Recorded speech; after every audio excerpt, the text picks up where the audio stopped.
Hello everyone. In this video, I would cover the current affairs from June 29th to July 4th.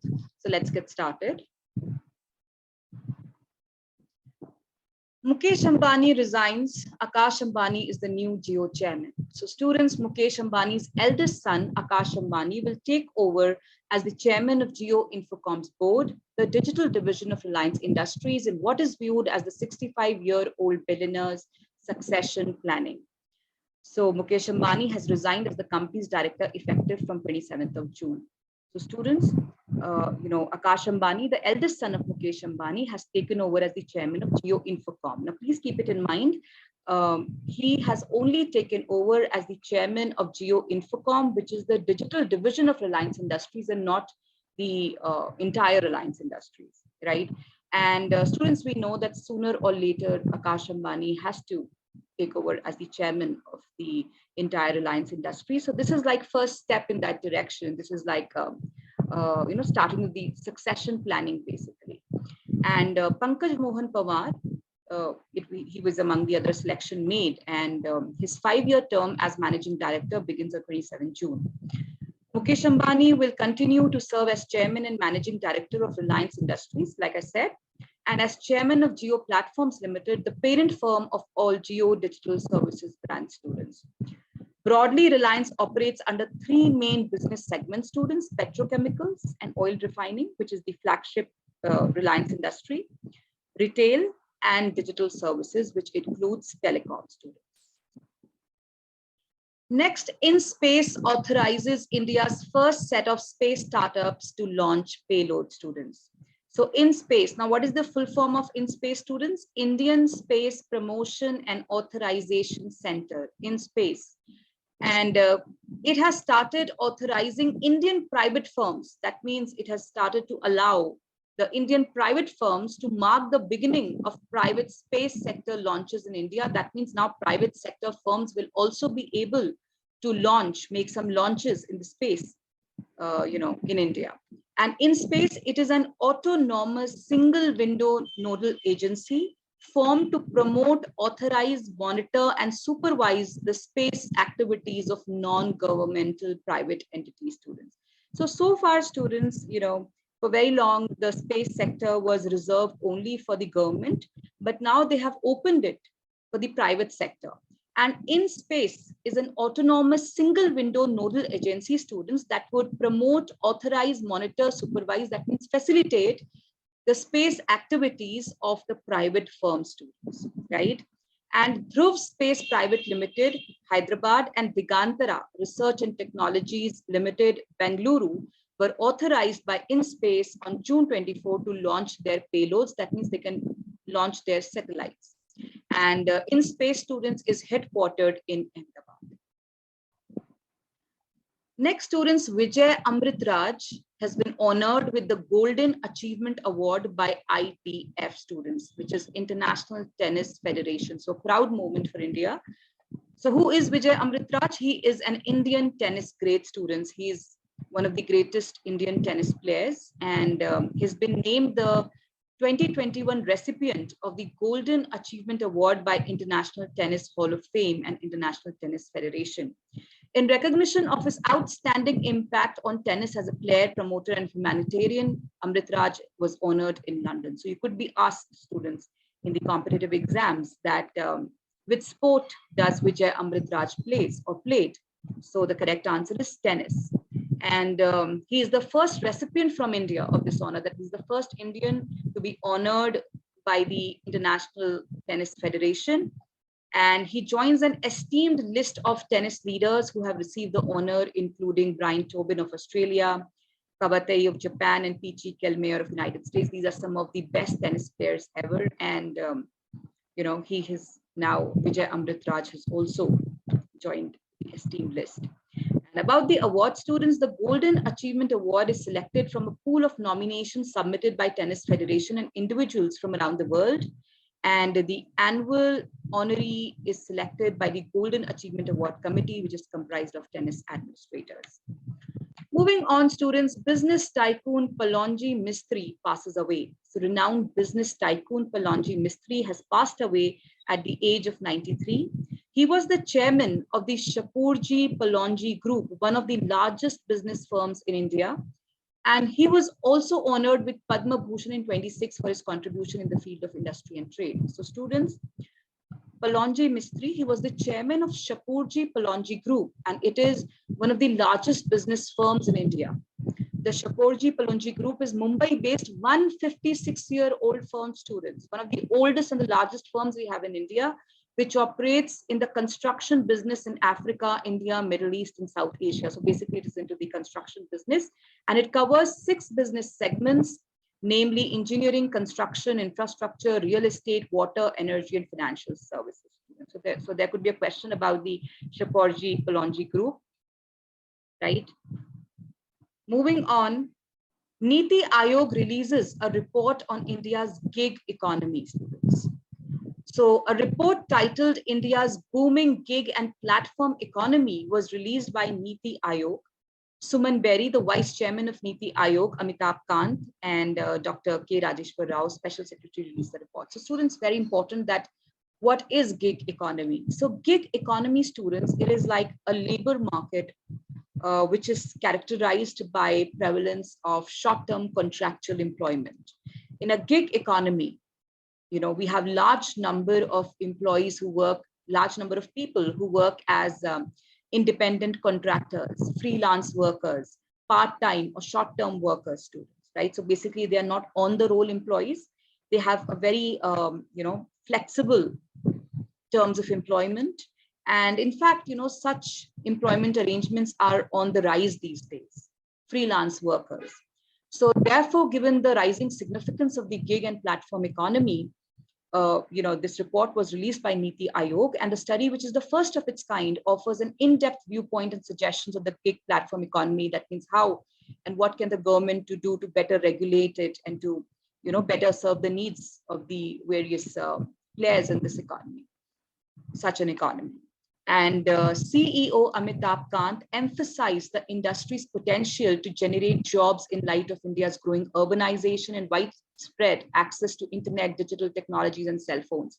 So basically, students, like we see that we are going through a digital revolution. Students, the small digital startups and other such platform companies are on the rise, and such companies, because of the nature of their work and size, they prefer gig workers over permanent on-the-roll employees, right?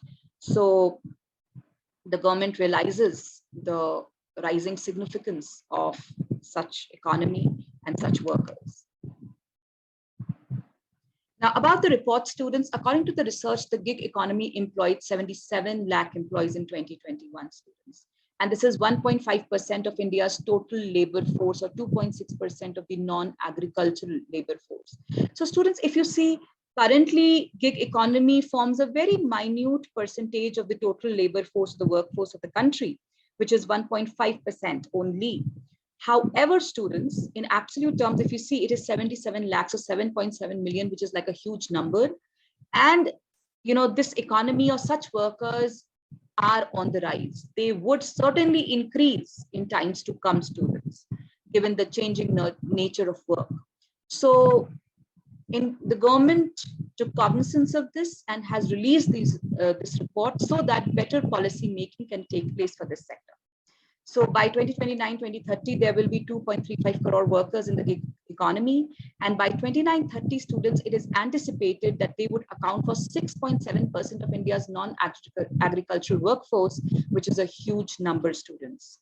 Currently, medium-skilled occupations make up approximately 47% of gig labor. High-skilled jobs make up about 22%, and low-skilled jobs make about 31%, students.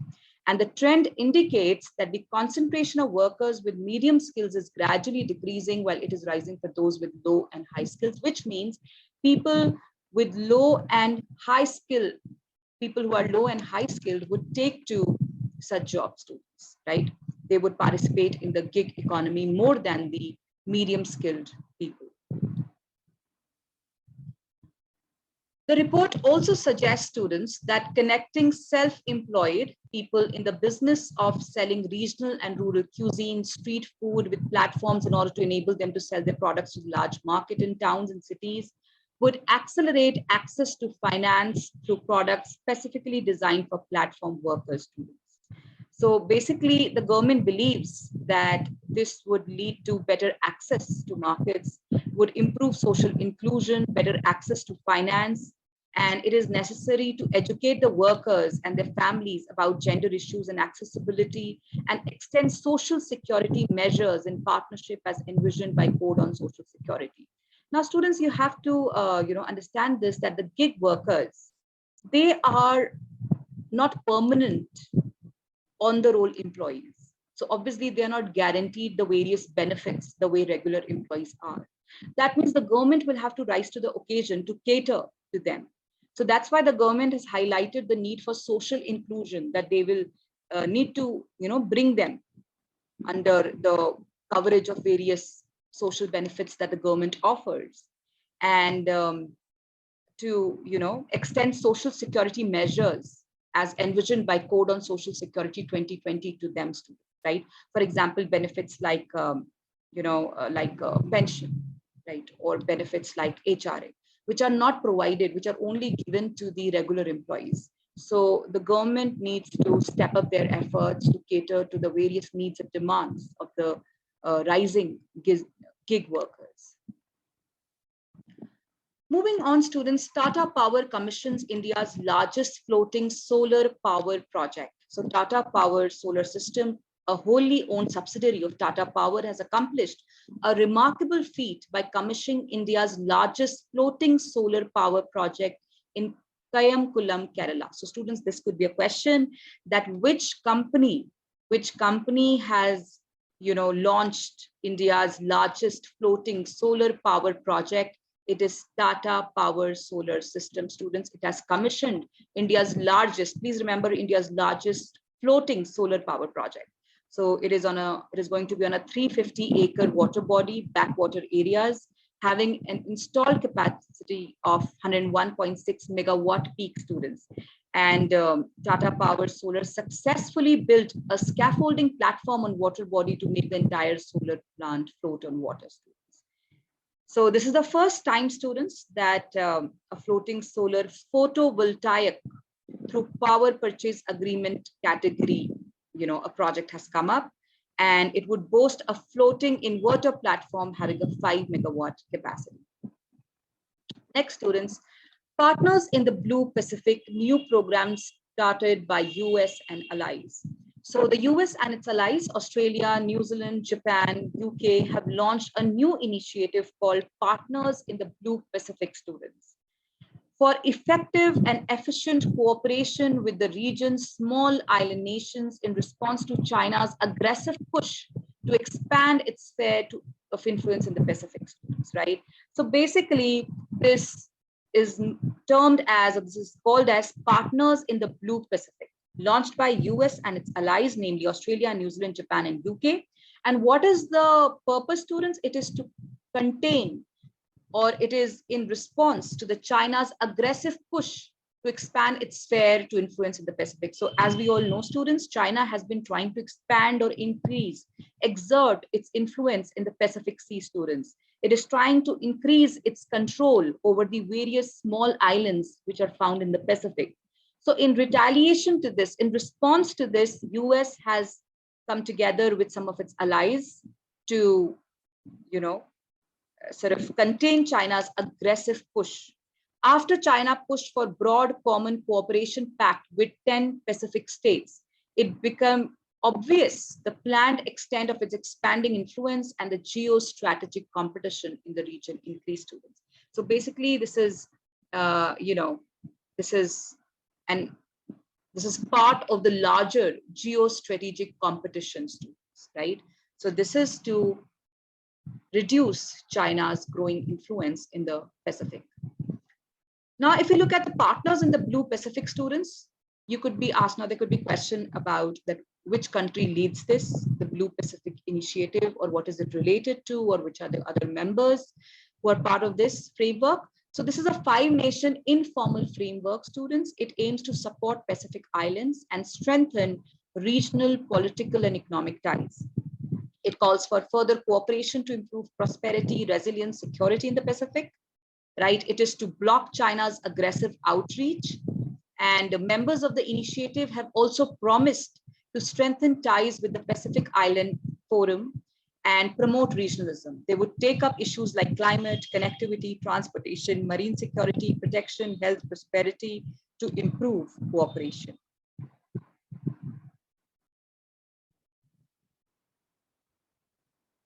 Lastly, students, newly formed Eknath Shinde government wins trust vote with 164 votes. So we all know, students, there was this whole, political instability and turmoil in Maharashtra. So Uddhav Thackeray has resigned as the Chief Minister of Maharashtra, Mr. Eknath Shinde, who had revolted against the Sena chief with 39 MLAs, has been stationed in Guwahati since June 22. And the newly formed Eknath Shinde BJP coalition won the floor test in the state legislative assembly, and the coalition government received 164 votes, whereas the opposition Mahavikas got only 99 votes, students. And Mr. Eknath Shinde has been sworn in as the new Chief Minister of Maharashtra, and David Fadnavis as the Deputy CM, students. So that's all for this video, students. I'll see you next week with another video on current affairs. Thank you so much.